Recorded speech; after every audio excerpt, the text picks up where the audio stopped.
오늘은 제목이 오 나의 임마누엘이에요. 우리 친구들도 우리 리나도 한번 귀를 쫑긋하고 같이 들어봐요. 할렐루야. 자, 같이 들어보겠습니다. 우리 다시 한번 인사 나눌까요? 메리 크리스마스. 메리 크리스마스. 와, 네, 너무너무 반갑습니다. 오늘 성탄의 메시지를 함께 듣게 되는데요. 사실은 설교의 주제가 지금까지 우리가 12월 달에 들어와서 듣고 있는 주와 같이 가는 구원의 길이라는 이 구원에 대한 이야기하고 얘기가 이렇게 잘 들어맞습니다. 그래서 그 주제 안에 포함시켜서 오늘 말씀을 계속 좀 이어가려고 하는데요. 여러분들 구원론의 핵심이라고 하면 제가 말씀드린 대로 지난주 또 한 두세 차례 말씀드렸는데 그리스도와의 연합이라는 중요한 컨셉이 있습니다. 중요한 개념이 있어요. 그리스도와의 연합. 그리스도와의 연합이 어떤 개념이에요? 그리스도와 함께 한다는 말입니다. 그리스도 안에서라는 개념이에요. 그러니까 그리스도와 함께 간다라는 그 의미가 정확히 오늘 설교 제목에 나오는 뭐예요? 임마누엘. 임마누엘. 여기 보시기 바랍니다. 임마누엘. 우리 같이 해볼까요? 임마누엘의 하나님. 근데 그 임마누엘이 어떤 뜻이에요? 하나님이 우리와 함께 하신다라는 의미예요. 그리스도와 함께, 하나님이 함께, 똑같은 맥락의 말입니다. 그래서 구원론의 어떻게 보면 핵심은 결국은 모든 핵심은 이 땅에 오신 예수 그리스도로 귀결되게 되어져 있습니다. 그래서 오늘 성탄을 맞는 우리에게 주와 같이 가는 이 구원의 길이라는 전체 주제와 맞춰서 임마누엘이라고 하는 것이 우리에게 어떤 의미가 있는지를 우리 같이 좀 보았으면 좋겠습니다.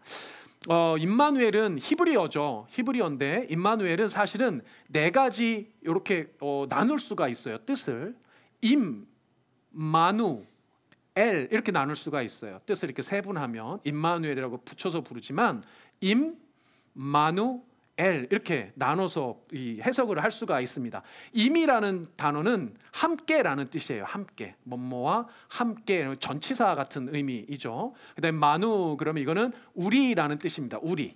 근데 마지막에 엘 그러면 엘 여러분들 많이 들어보셨죠? 그래서 사무엘 뭐 이렇게 엘은 하나님을 뜻하는 거예요. 그래서 우리와 함께 하시는 하나님, 하나님이 우리와 함께 하신다 이런 의미예요. 이름이 참 좋죠. 저는 이 이름이 너무 좋아요. 왜 너무 좋은지 아세요? 저랑 같은 종씨여서 너무 좋아요. 임씨잖아요. 임씨. 임마누엘. 저는 너무 좋더라고요. 이 이름이.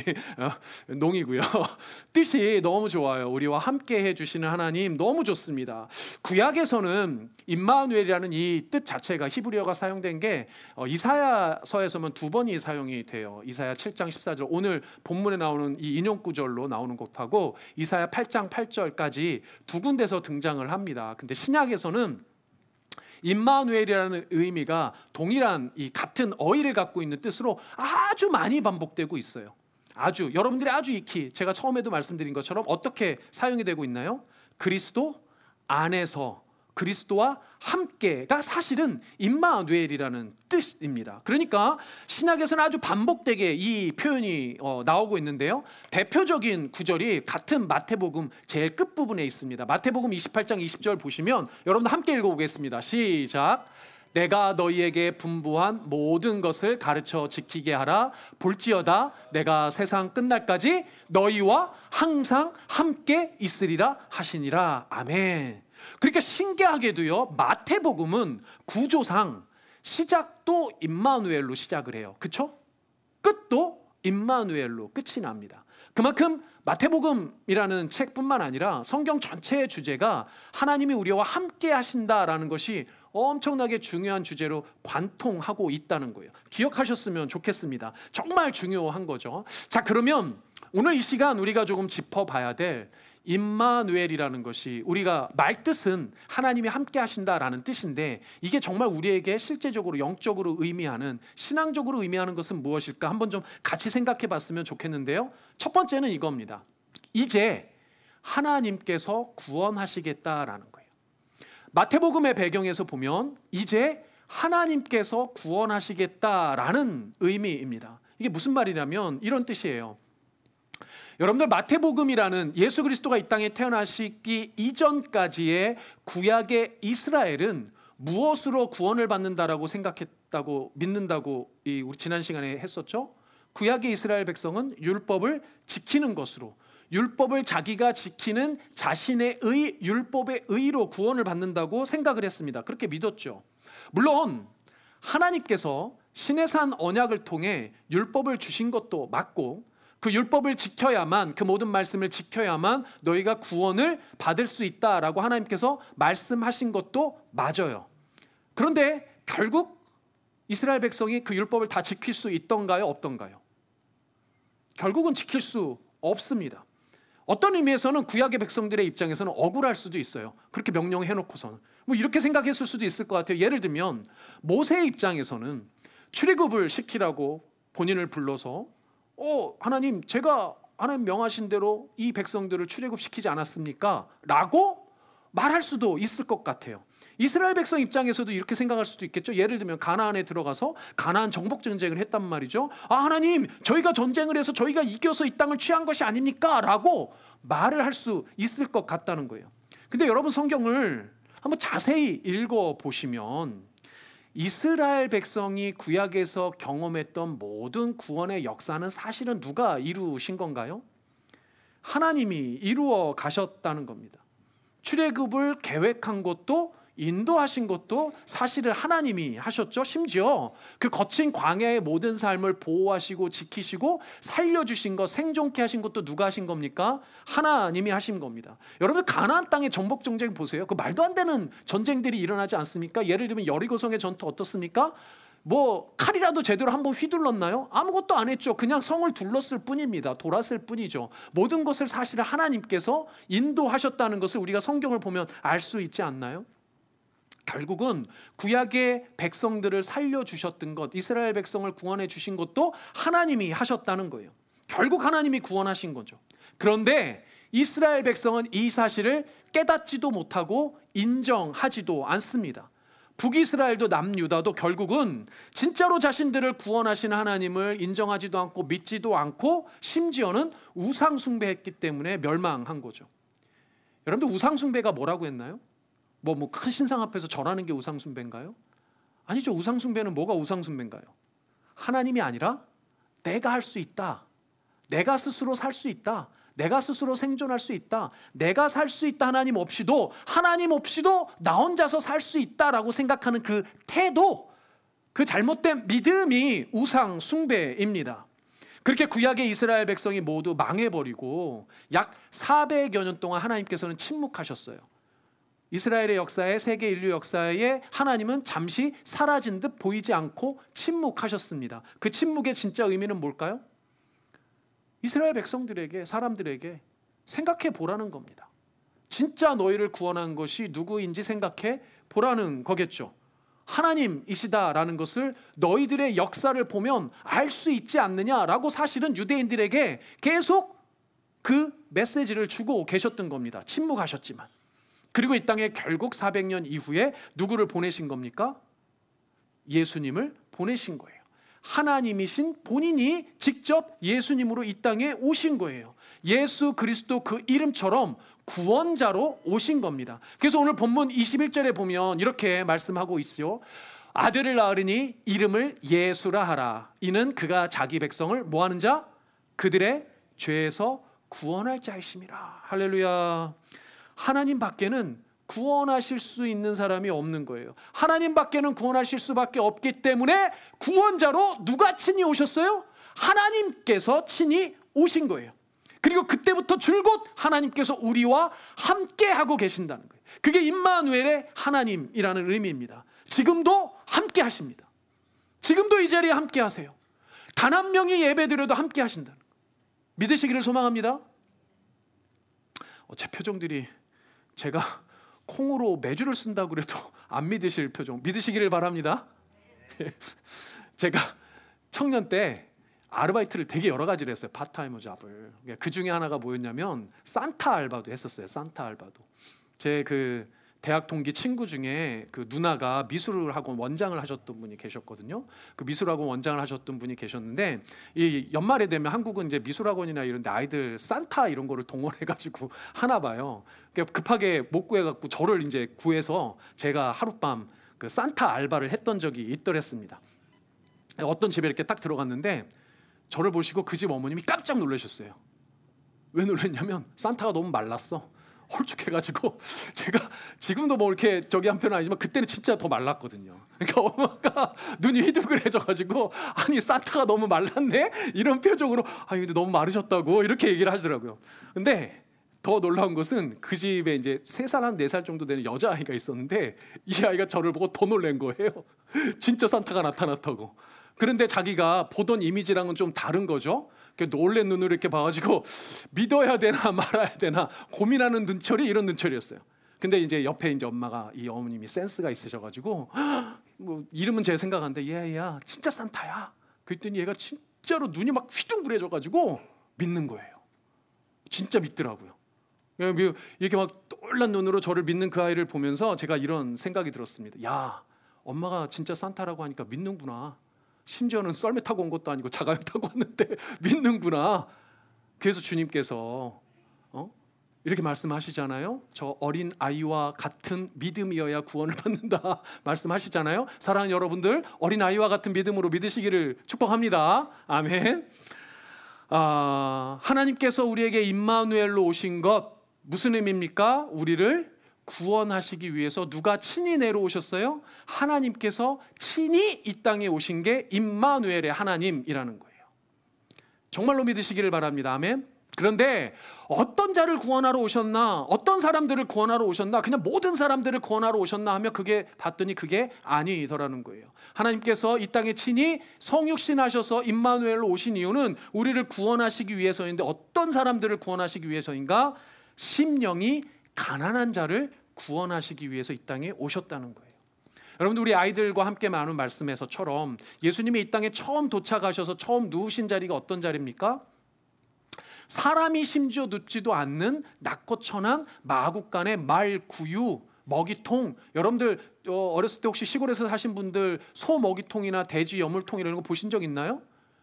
그거요, 이렇게 여러분들 우리가 뭐 저기 성극할 때나 깔끔하게 씻어놓 이게 뭐 이런 데 하지, 진짜로는 엄청 지저분합니다. 그걸 뭐 깨끗하게 하는 이유 없어요. 엄청 지저분한 곳이에요.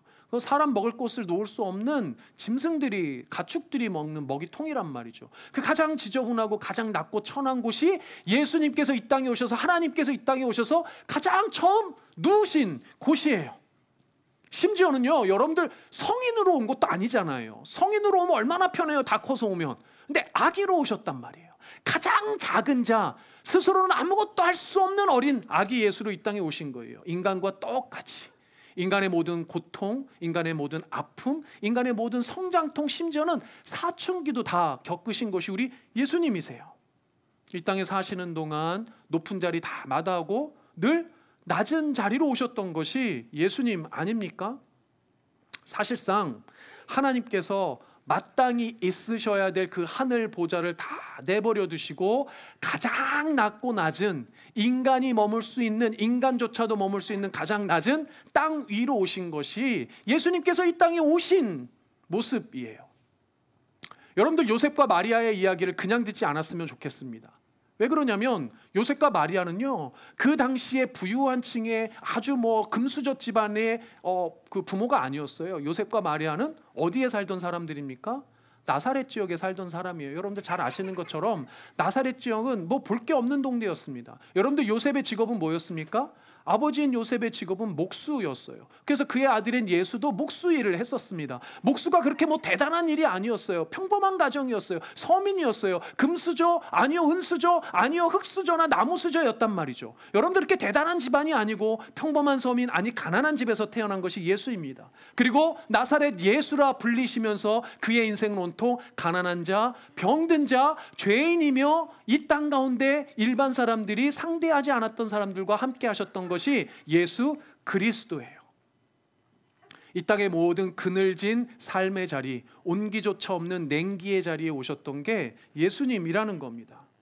근데 여러분, 여기서 이야기하는 가난하다는 의미는, 낮은 곳이라는 의미는 꼭 물리적인 것을 의미하지 않는다는 거예요. 여기서 가난하다는 의미는 심령이 가난한 거예요. 영이 가난한 거예요. 우리의 심령이 궁핍한 거예요. 그래서 사랑하는 여러분, 하나님께서 이 땅에 예수 그리스도를 보냈을 때 예수님께서 이 땅에 오시자마자 제자들에게 처음 전했던 말씀이 뭐였습니까? 마태복음을 기준으로 하면 팔복의 선포였어요. 그 팔복에서 8가지 복 중에 첫 번째 복이 천국에 대한 이야기예요.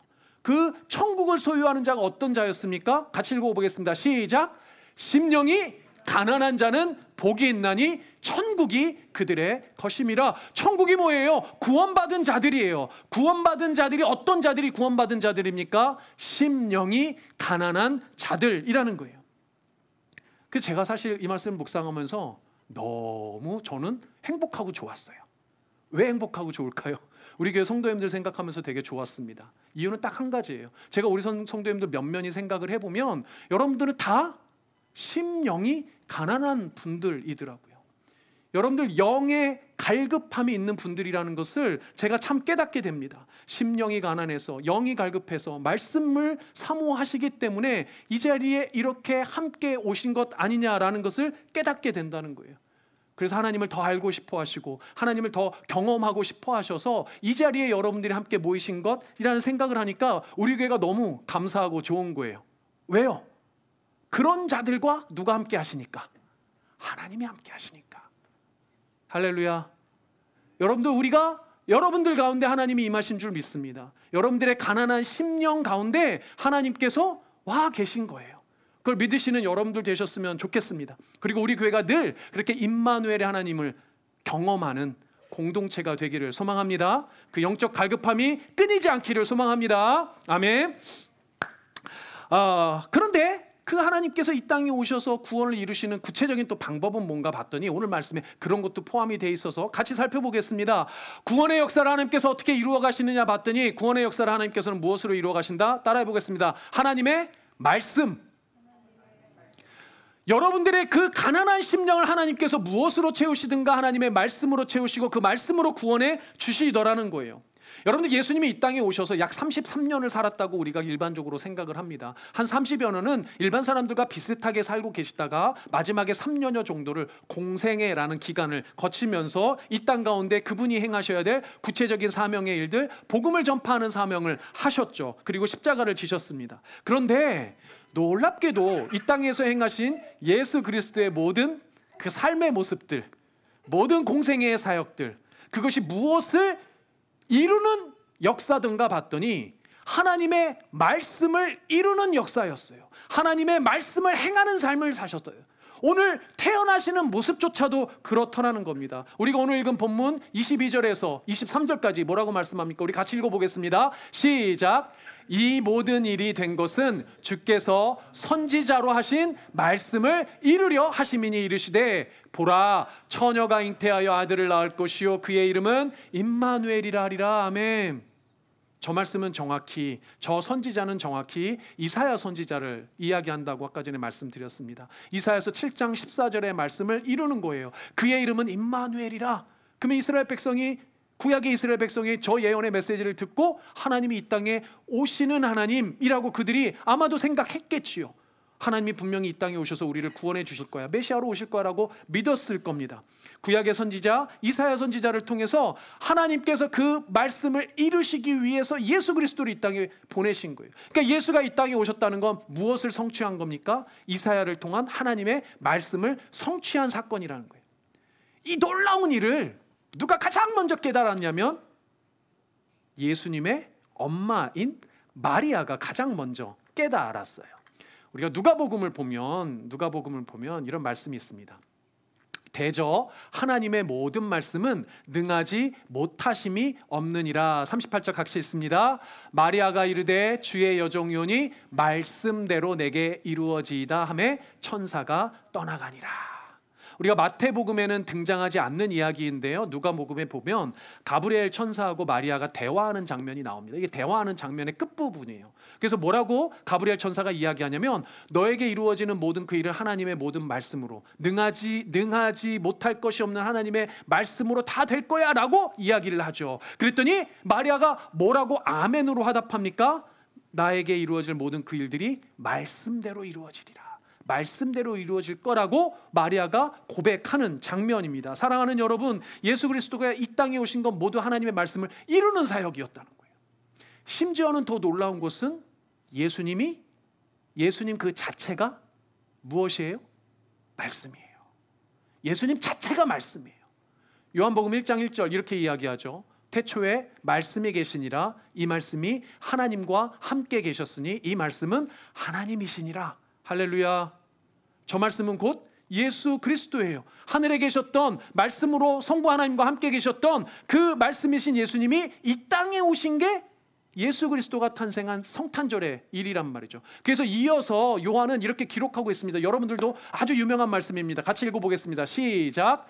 말씀이 육신이 되어 우리 가운데 거하심에 우리가 그의 영광을 보니 아버지의 독생자의 영광이요 은혜와 진리가 충만하더라. 할렐루야. 놀라운 말씀입니다. 놀라운 말씀이에요. 여러분들 정말 놀라운 말씀이에요. 우리 다시 한번 읽어보겠습니다. 시작. 말씀이 육신이 되어 우리 가운데 거하심에 우리가 그의 영광을 보니 아버지의 독생자의 영광이요 은혜와 진리가 충만하더라.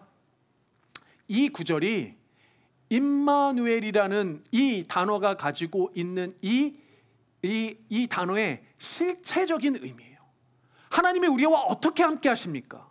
물론 영으로 함께 하십니다. 성령님이 우리와 함께 하세요. 예수님은 여전히 우리와 함께 하세요. 근데 우리가 느끼거나 보이거나 이런 게 아니지 않습니까? 그런데 우리가 실체로서 그 예수 그리스도로 하나님을 붙잡을 수 있는 게 있는데 그게 뭐냐면 바로 성육신하여 이 땅에 오신 예수 그리스도가 말씀으로 오셨다는 거예요. 지금도 우리와 함께 말씀으로 계신 거예요. 이것이 실질적인 우리에게 임한 사실이고 진리입니다. 사랑하는 여러분들 믿으시기를 소망합니다. 하나님의 말씀이 지금 우리와 함께 계시는 예수 그리스도의 실체로서 우리에게 주어진 거예요. 그래서 하나님의 사람은, 하나님의 교회는 예수님의 실체로 역사하시는 그 말씀을 따라 살아가게 되어져 있습니다. 사랑하는 여러분들도, 우리 교회도 늘 그 하나님의 말씀으로 풍성하고 사람이 이끌어가는 교회 아니고 하나님의 말씀이 이끌어가는 교회 되기를 소망하고 축복합니다. 아멘. 이렇게 보면 우리가 임마누엘의 의미를 좀 정리해 본 것 같습니다. 이제 임마누엘이라는 그 하나님이 함께 하신다는 이 의미가 구원을 이루어가고 있는 우리에게 어떻게 적용이 되는지 조금 더 살펴보고 이제 우리 설교를 마무리하려고 합니다. 지난주에 우리가 성화에 대한 이야기를 들었잖아요. 우리 성화는 어디서부터 시작한다고 했습니까? 하나님을 정확히 온전히 아는 것에서부터 출발한다라고 말씀을 드렸어요. 그리고 하나님을 잘 알면 하나님에 대한, 그리고 자기 자신에 대한, 세상에 대한 무엇이 바뀌더라? 생각과 태도가 바뀌더라.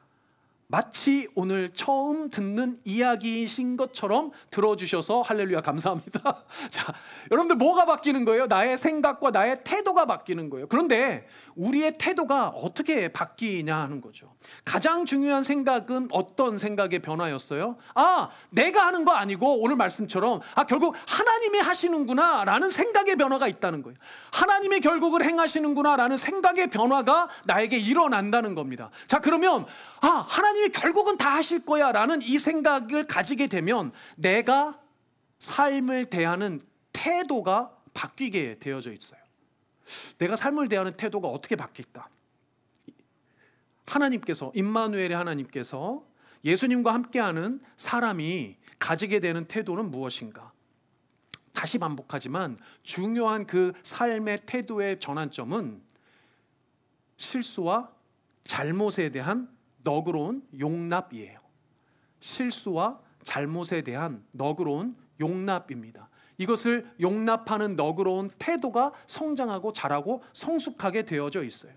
물론 다시 반복하지만 실수하고 잘못하는 것을 자꾸 반복해도 된다, 그래서 일부러 실수해라, 일부러 반복, 이런 얘기는 절대로 아닙니다. 그러나 기본적으로 실수와 잘못에 대해서 그리스도 안에 너그러워지는 것이 당연하다는 거예요. 여러분들, 믿음이 작다는 것은 무엇을 의미합니까? 하나님께서 다 하고 계시다라는, 하나님께서 일하고 계신다라는 이 분명한 사실에 대한 확신이 작다는 거예요. 그렇죠? 다시 한번, 믿음이 작다는 건 뭐예요? 하나님께서 보이지 않으시나 분명히 내 삶을 위해, 우리 교회를 위해 일하고 계신다, 하나님께서 다 행하고 계신다라는 것에 대한 이 분명한 사실과 진리에 대한 확신이 작다는 거예요. 그런데 나와 우리의 실수와 잘못 분명히 있는데도 불구하고 내 삶에, 내 교회에, 내 삶의 일상에 무언가 이루어져 가고 있다라는 은혜가 깨달아지는 거예요. 무슨 말인지 이해되세요? 내가 분명히 실수했어. 우리 가운데 잘못이 있어. 그럼에도 불구하고 뭔가 이루어지는 게 되는 거예요. 내 실수에도 불구하고, 내 잘못에도 불구하고 이루어져 가더라는 거예요. 뭐가 되어 가더라는 거예요. 뭔가 모양새가 되더라는 거예요. 그러면 고백하게 되죠. 내 실수 때문일까요? 내 잘못 때문일까요? 우리의 실수와 잘못 때문일까요? 아니죠. 내 실수와 잘못에도 불구하고 일하시는 하나님에 대한 고백이 거기에서 비로소 튀어나온다는 거예요. 누가 하셨다는 것을 인정할 수밖에 없다는 겁니까? 하나님께서 하셨다는 것을 인정할 수밖에 없다는 거예요. 하나님이 원하시는 것은 우리의 참된 아버지이시고 우리의 참된 하나님이셔서 나를 정말 구원하시는 분, 내 삶을 정말 살아갈 수 있게 하시는 분, 우리의 교회를 세워가시는 분이 하나님이시구나라는 걸 인정하는 태도라는 거예요. 하나님의 몫은 하나님의 몫으로 돌려드려야 된다는 거예요. 고민하고 고민하다가 드라마 얘기를 꺼내는 게 참 좋겠다라는 생각이 들었습니다. 여러분들 응팔 아시죠? 응팔이라고는 모르시나요? 응답하라 1988이에요. 1988. 거기에 정봉이와 정환이의 엄마가 계시죠. 우리 라미란이라는 그 배우가 연기하는 등장하는 그 가정이 있습니다. 어느 날 이 엄마의 친정 어머니가 병환이 이제 아프셔가지고 이 엄마이신 라미란 배우가 이제 엄마가 집을 며칠 비우게 생겼어요. 그러니까 이제 막 엄마가 걱정이 되는 거예요. 속이 타는 거예요. 나 없는 며칠새 이 남편하고 아들 둘, 남자만, 시커먼 남자만 셋 있는데 집안이 제대로 돌아갈까 막 걱정이 되는 거예요. 그래서 가기 전에 뭐 반찬도 다 만들어 놓고 밥도 어디에 해놓고 뭐 옷은 어디에 있고 뭐 양말 어디에 있고 다 세팅을 해놓습니다. 그리고 뭐라고 할까요? 남편하고 아들들 불러다가 이제 내내 잔소리를 하는 거예요. 이건 여기 있고 저건 저기 있으니까 이거 꼭 챙겨 먹어. 저건 뭐가 어디 있어? 뭐는 어디 있어? 뭐 어떻게 해야 돼? 이거 몇 번을 돌아보면서 걱정을 하면서 잔소리를 하고 가죠. 그 아들이랑 남편은 뭐라 그래요? 알아. 괜찮아. 편하게 갔다 와. 아무 문제 없을 거야. 걱정하지 마. 이러고 보냅니다. 이 엄마는 막 걱정하다가 가죠. 엄마가 딱 떠나자마자 어떻게 돼요? 와우. 10분도 안 돼서 대환장 파티가 이루어집니다. 온 집안이 난리가 나요. 막 더 집안 끼워지고 막 집안 엄청 어지러워지고 그러지 않아요? 그리고 남자 셋이 아주 집안에서 난리를 피우고 이제 지냅니다. 그 며칠을 그렇게 보내죠. 그리고 며칠이 지난 다음에 엄마가 이제 오는 날이 되었어요. 이제 몇 시간 뒤면 엄마가 딱 오시게 됩니다. 엄마한테 전화 오죠. 이제 어디 도착했는데 얼마 뒤에 도착할 거야. 내 남자 셋이 발등에 불이 떨어집니다. 막 다니면서 순식간에 싸사삭 막 치우고 반찬도 먹지도 않았는데도 해놓고 하여튼 깔끔하게 완벽하게 원래 상태로 싹 돌려놔요. 이제 엄마가 와서 뭘 합니까? 체크를 하는 거죠. 쓱 돌아보면서 냉장고도 체크하고 옷장도 체크하고 방도 체크하고 다 체크해요. 놀랍게도 이 남자 셋이 완벽하게 되돌려놨어요. 흠잡을 데가 없어요. 아무런 실수도 발견이 안 돼요. 아무런 잘못도 발견이 안 돼요.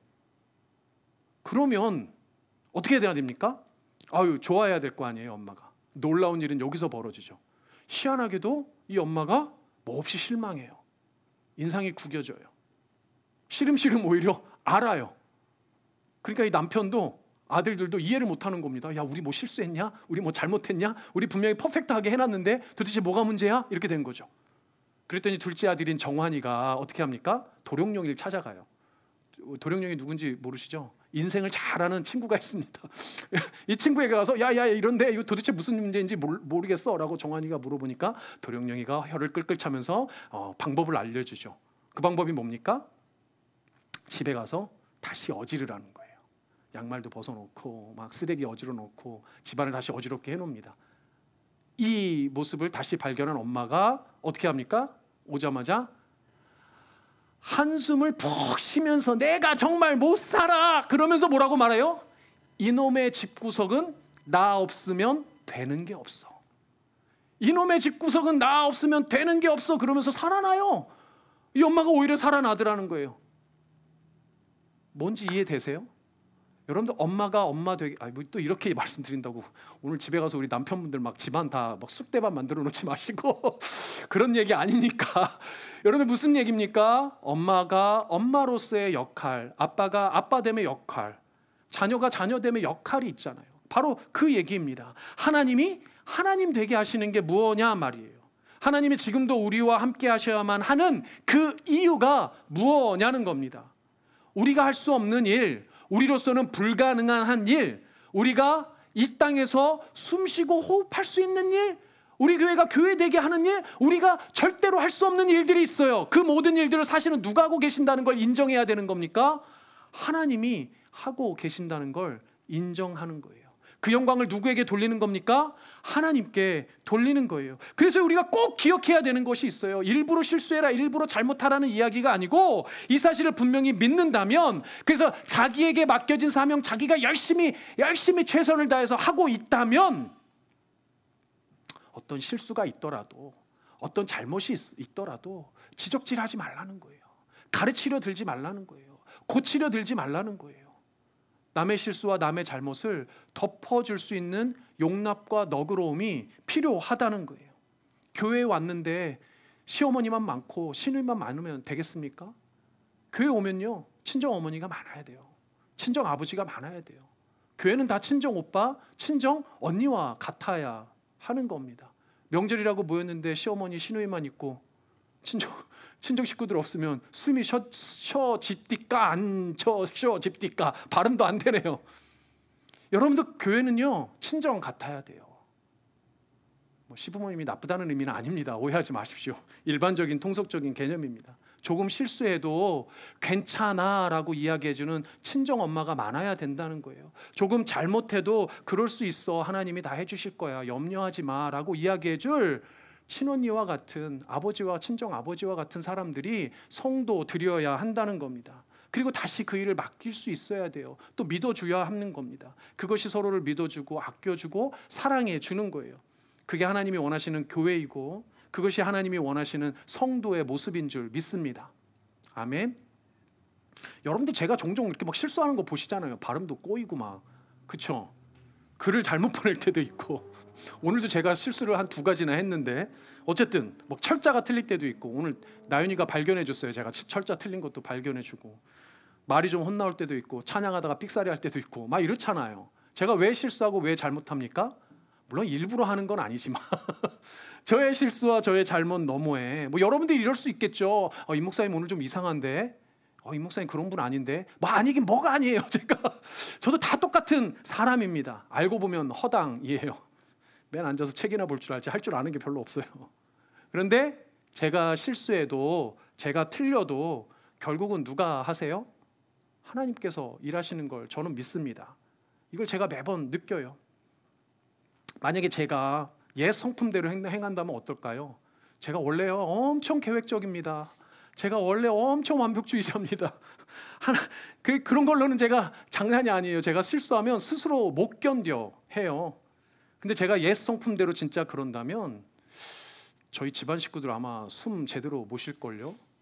성도님들 아마 교회 오시기 힘들걸요? 제가 입구에 딱 서가지고 복장 검사하고 이거 예배당에 이거 여러분들 숨이라도 제대로 쉴 수 있겠냔 말이죠.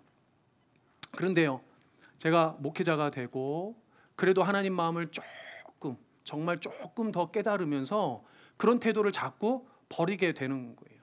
제가 지금 뭐 잘한다는 그런 의미가 아니고 그걸 알게 되었다는 겁니다. 태도를 조금, 그래서 아직 갈 길이 멀지만 그것을 조금이라도 용납하고 조금이라도 너그럽게 받아주는 태도가 저에게, 여러분들에게, 가정에 조금이라도 숨 쉴 수 있는 틈이 되더라는 거죠. 잘 압니다.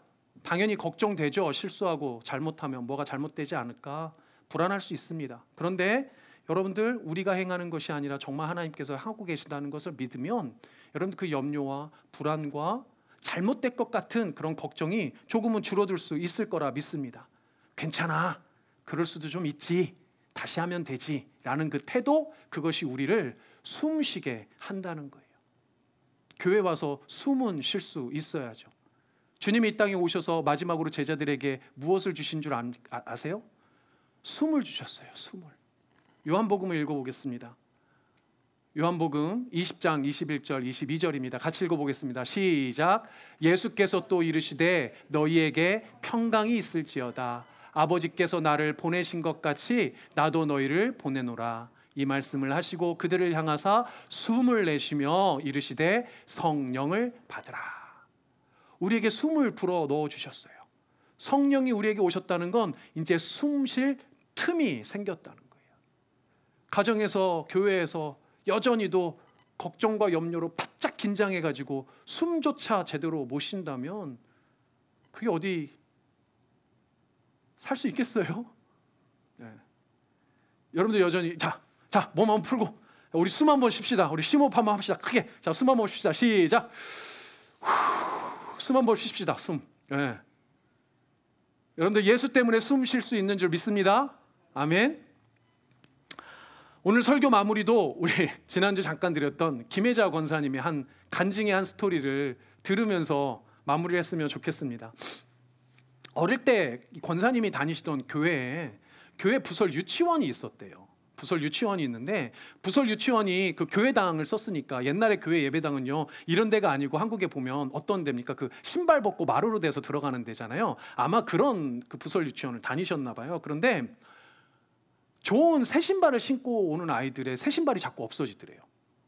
그러니까 보니까 헌 신발을 신고 와가지고서는 자기 헌 신발은 벗어놓고 새 신발로 누가 갈아 신고 말하자면 도둑질해가지고 가는 거죠. 이게 사실은 교회니까 이게 그냥 단순한 실수나 잘못이 아니잖아요. 도둑질이 일어난 거니까 교회가 난리가 난 겁니다. 막 교회 사람들이 다 모여가지고 이 도둑놈 잡아야 된다고 이거 어떡하냐고 막 뭐 난리가 난 거예요. 그런데 그때 당시에 그 부설 유치원을 이렇게 아마 지도하셨던 전도사님이 계셨던 것 같은데 연세가 아주 많은 분이었대요.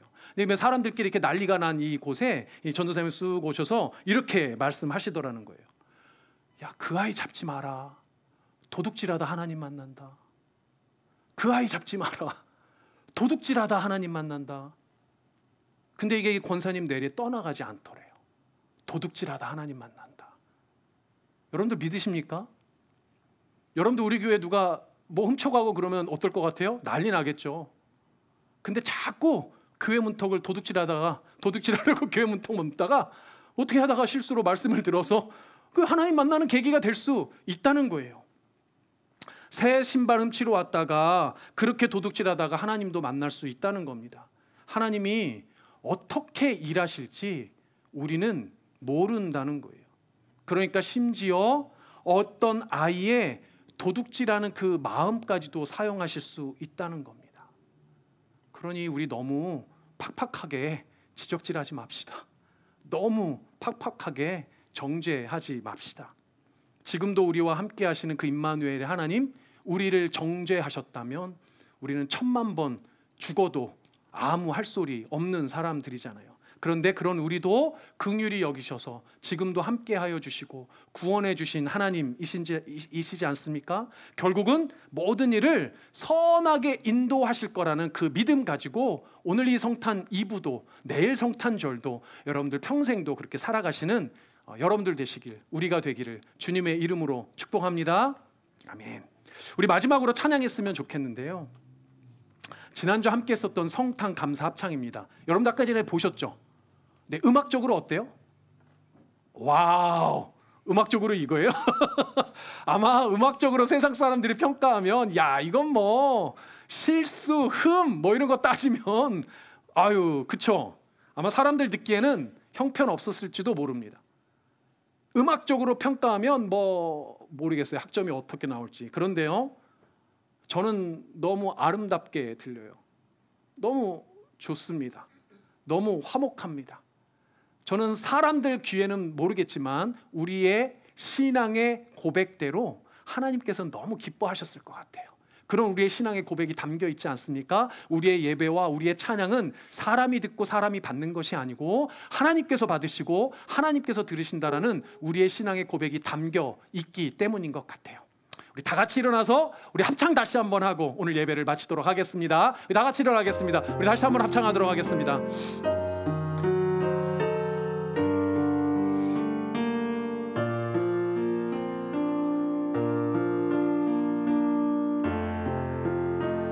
자, 기억하시는 대로 우리 잘 해보겠습니다. Silent night, holy night, all is calm, all is bright. Land your virgin mother and child, holy infant, so tender and mild, sleep in heavenly peace, sleep in heavenly peace. 자, 준비하시고 참 반가운 성도여, 다 이리 와서 베들레헴 성 안에 가봅시다. 저 구유에 누이신 아기를 보고 엎드려 절하세, 엎드려 절하세, 엎드려 절하세. 그 주 나셨네. 2절 하겠습니다. 저 천사여 찬송을 높이 불러서 이 광활한 천지에 울리어라. 주 하나님 앞에 늘 영광을 돌려 엎드려 절하세, 엎드려 절하세, 엎드려 절하세. 그 주 나 엎드려 절하세, 엎드려 절하세, 엎드려 절하세, 엎드려 절하세. 그 주 나셨네. 천사 찬송하기를 거룩하신 그 주께 영광 돌려보내세. 그 주 오늘 나셨네. 크고 작은 나라들 기뻐 화답하여라. 영광 받을 왕의 왕 베들레헴 나신 주, 영광 받을 왕의 왕 베들레헴 나신 주, 영광 받을 왕의 왕 베들레헴 나신 주. 아멘.